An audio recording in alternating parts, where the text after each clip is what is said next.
5 lições de psicanálise de Sigmund Freud. Quinta lição. Senhoras e senhores, com o descobrimento da sexualidade infantil e atribuindo aos componentes eróticos e instintivos os sintomas das neuroses, chegamos a algumas fórmulas inesperadas sobre a natureza e tendência destas últimas. Vemos que os indivíduos adoecem quando, por obstáculos exteriores ou ausência de adaptação interna, lhes falta, na realidade, a satisfação das necessidades sexuais. Observamos que então se refugiam na moléstia para, com o auxílio dela, encontrar uma satisfação substitutiva. Reconhecemos que os sintomas mórbidos contêm certa parcela da atividade sexual do indivíduo ou sua vida sexual inteira. No distanciar da realidade, reconhecemos também a tendência principal e, ao mesmo tempo, o dano capital do estado patológico. Conjecturamos que a resistência oposta pelos doentes à cura não seja simples, mas composta de vários elementos.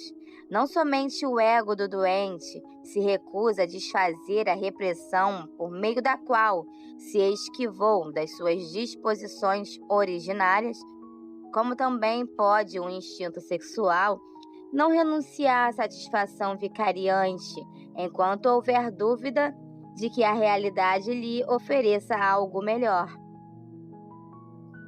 A fuga da realidade insatisfatória para aquilo que, pelos danos biológicos que produz, chamamos doença, não deixa jamais de proporcionar ao doente um prazer imediato.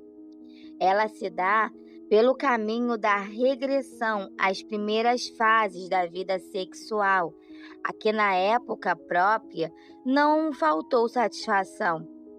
Esta regressão mostra-se sob 2 aspectos: temporal, porque a libido, na necessidade erótica, volta a fixar-se aos mais remotos estados evolutivos, e formal, porque emprega os meios psíquicos originários e primitivos para a manifestação da mesma necessidade. Sob ambos os aspectos, a regressão orienta-se para a infância, restabelecendo um estado infantil da vida sexual. Quanto mais profundamente penetrar-lhes a patogênese das afecções nervosas, mais claramente verão os liames entre as neuroses e outras produções da vida mental do homem, ainda as mais altamente apreciadas. Hão de notar que nós, os homens, com as elevadas aspirações da nossa cultura e sob a pressão das íntimas repressões, achamos a realidade de todo insatisfatória e por isso mantemos uma vida de fantasia, onde nos comprazemos em compensar as deficiências da realidade, engendrando realizações de desejos. Nessas fantasias, há muito da própria natureza constitucional da personalidade e muito dos sentimentos reprimidos. O homem enérgico e vencedor é aquele que, pelo próprio esforço, consegue transformar em realidade os seus castelos no ar.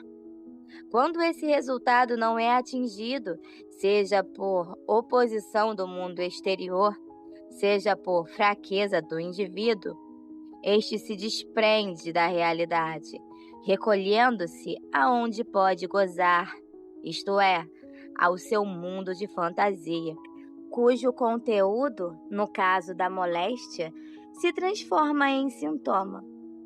Em certas condições favoráveis, ainda lhe é possível encontrar outro caminho destas fantasias para a realidade, em vez de se aliar dela definitivamente pela regressão ao período infantil. Quando a pessoa inimizada com a realidade possui dotes artísticos, psicologicamente ainda enigmáticos, Podem suas fantasias transmudar-se não em sintomas, senão em criações artísticas. Subtrai-se desse modo a neurose e reata as ligações com a realidade. Quando, com a revolta perpétua contra o mundo real, faltam ou não são suficientes esses preciosos dons, é absolutamente inevitável que a libido, seguindo a origem da fantasia, chegue ao reavivamento dos desejos infantis e, com isso, a neurose, representante em nossos dias do claustro onde costumam recolher-se todas as pessoas desiludidas da vida ou em que se sentiam fracas demais para viver. Seja-me lícito referir neste ponto o que de mais importante podemos conseguir pelo estudo psicanalítico dos nervosos, e venha a ser que as neuroses não têm um conteúdo psíquico que, como privilégio deles, não se possa encontrar nos sãos.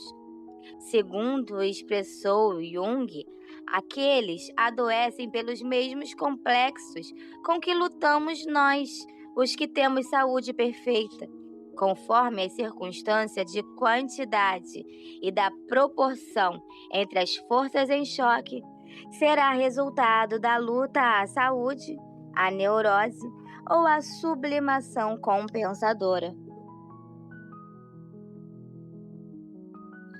Senhoras e senhores, não lhes falei até agora sobre a experiência mais importante, que vem confirmar nossa suposição acerca das forças instintivas sexuais da neurose. Todas as vezes que tratamos psicanaliticamente um paciente neurótico, surge nele o estranho fenômeno chamado transferência. Isto é, o doente consagra ao médico uma série de sentimentos afetuosos, mesclados muitas vezes de hostilidade, não justificados em relações reais, e que, pelas suas particularidades, devem provir de antigas fantasias, tornadas inconscientes. Aquele trecho da vida sentimental, cuja lembrança já não pode evocar, o paciente torna a vivê-lo nas relações com o médico. E só por este ressurgimento na transferência é que o doente se convence da existência e do poder desses sentimentos sexuais inconscientes. Os sintomas, para usar uma comparação química, são os precipitados de anteriores eventos amorosos, no mais amplo sentido, que só na elevada temperatura da transferência podem dissolver-se e transformar-se em outros produtos psíquicos. O médico desempenha nesta reação, conforme a excelente expressão de Ferenczi, o papel de fermento catalítico que atrai para si temporariamente a energia afetiva aos poucos liberada durante o processo. O estudo da transferência pode dar-lhes ainda a chave para compreenderem a sugestão hipnótica de que a princípio nos servimos como meio técnico de esquadrinhar o inconsciente dos doentes. Naquela época, o hipnotismo revelava-se um meio terapêutico, mas constituía, ao mesmo tempo, um empecilho ao conhecimento científico da questão, removendo as resistências psíquicas de um certo território para amontoá-las como muralha intransponível nos confins do mesmo. Não pensem, além disso, que o fenômeno da transferência, a respeito do qual, infelizmente, pouco posso dizer aqui, seja produzido pela influência da psicanálise. A transferência surge espontaneamente em todas as relações humanas e, de igual modo, nas que o doente entretém com o médico. É ela, em geral, o verdadeiro veículo da ação terapêutica, agindo tanto mais fortemente quanto menos se pensa em sua existência. A psicanálise, portanto, não a cria, apenas a desvenda a consciência e dela se apossa, a fim de encaminhá-la ao termo desejado. Não posso certamente deixar o assunto da transferência sem frisar que este fenômeno é decisivo, não só para o convencimento do doente, mas também do médico. Sei que todos os meus adeptos, só pela experiência própria sobre a transferência, se convenceram da exatidão das minhas afirmações referentes à patogênese das neuroses. Posso perfeitamente compreender que ninguém alcance um modo de julgar tão seguro enquanto não se faça psicanalista e não observe dessa maneira a ação da transferência.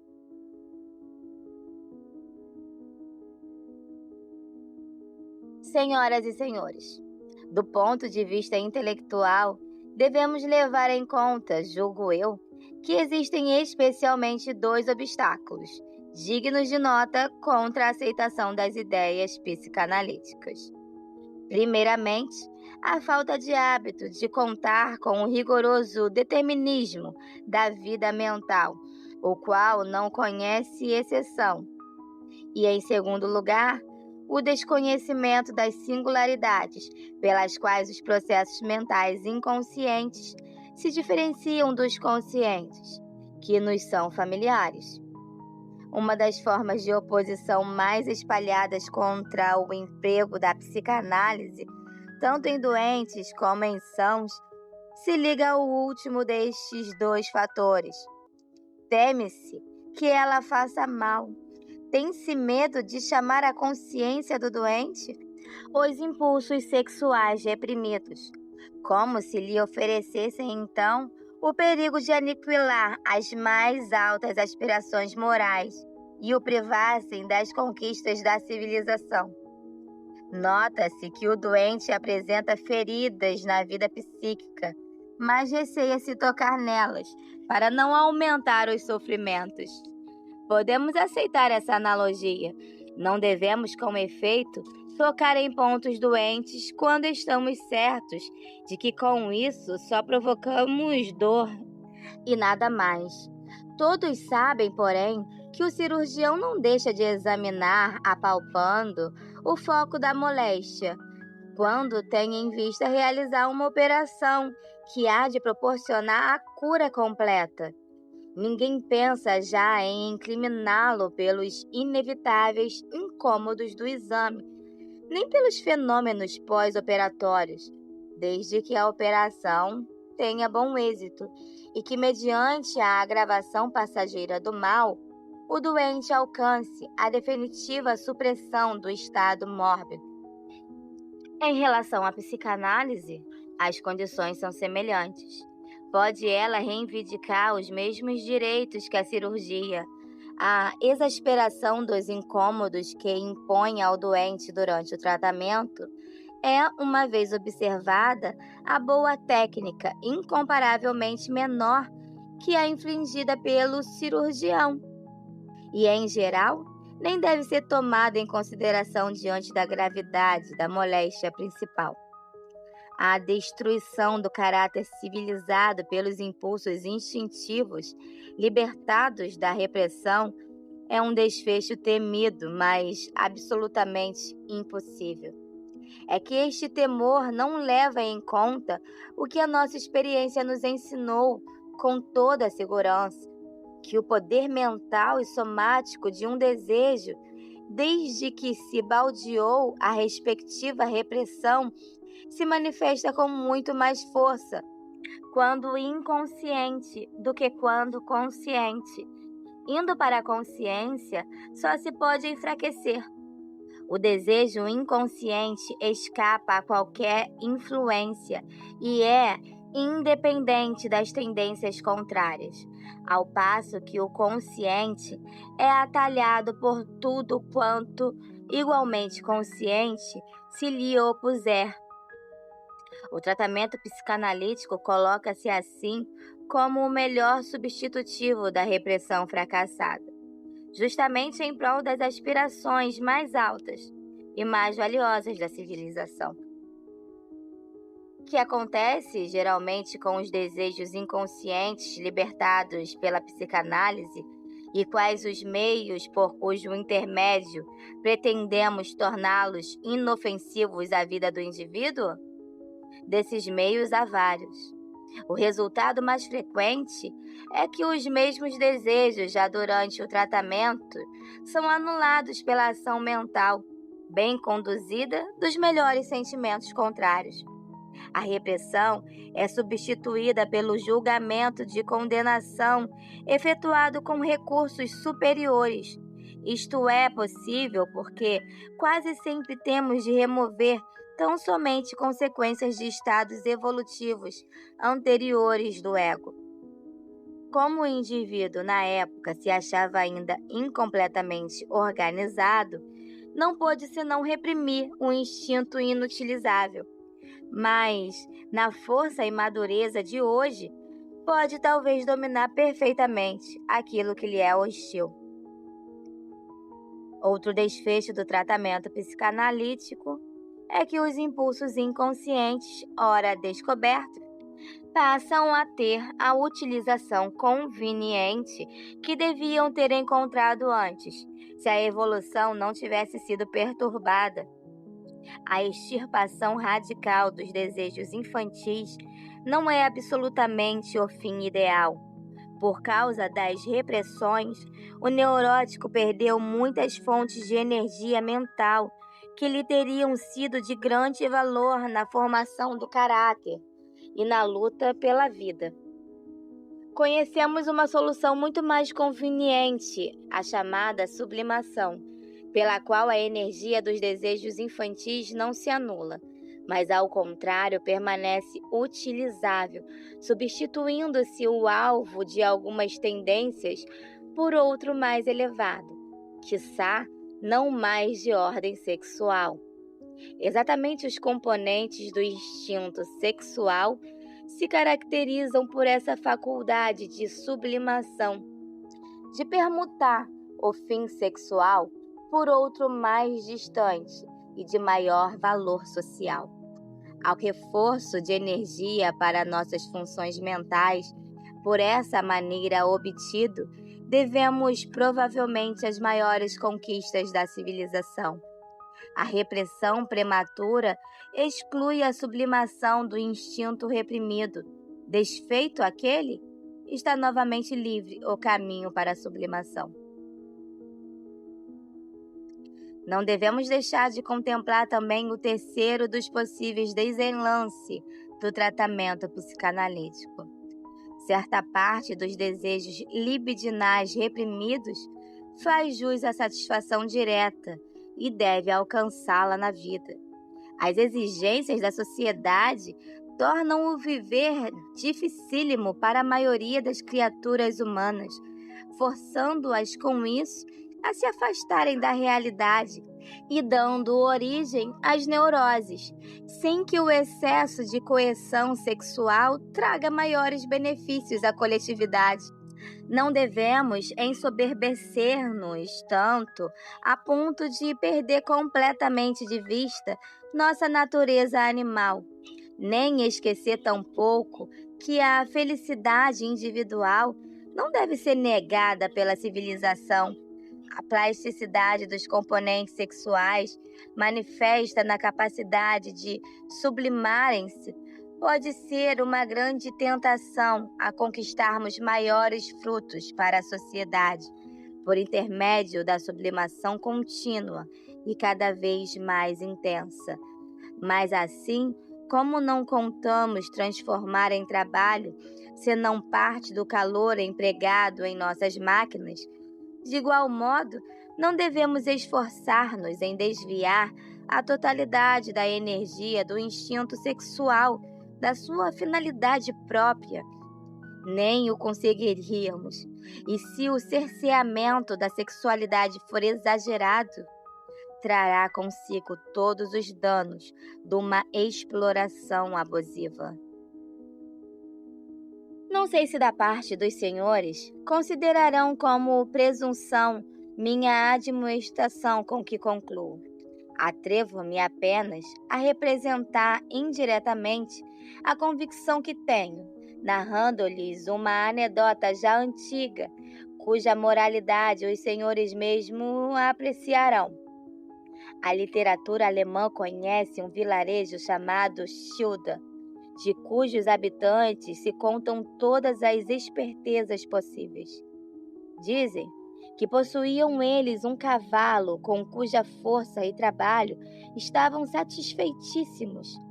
Uma só coisa lamentavam: consumia aveia demais, e esta era cara.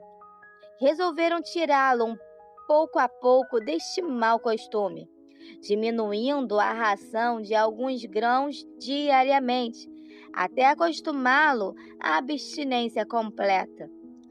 Durante certo tempo, tudo correu magnificamente. O cavalo já estava comendo apenas um grãozinho e no dia seguinte devia finalmente trabalhar sem alimento algum.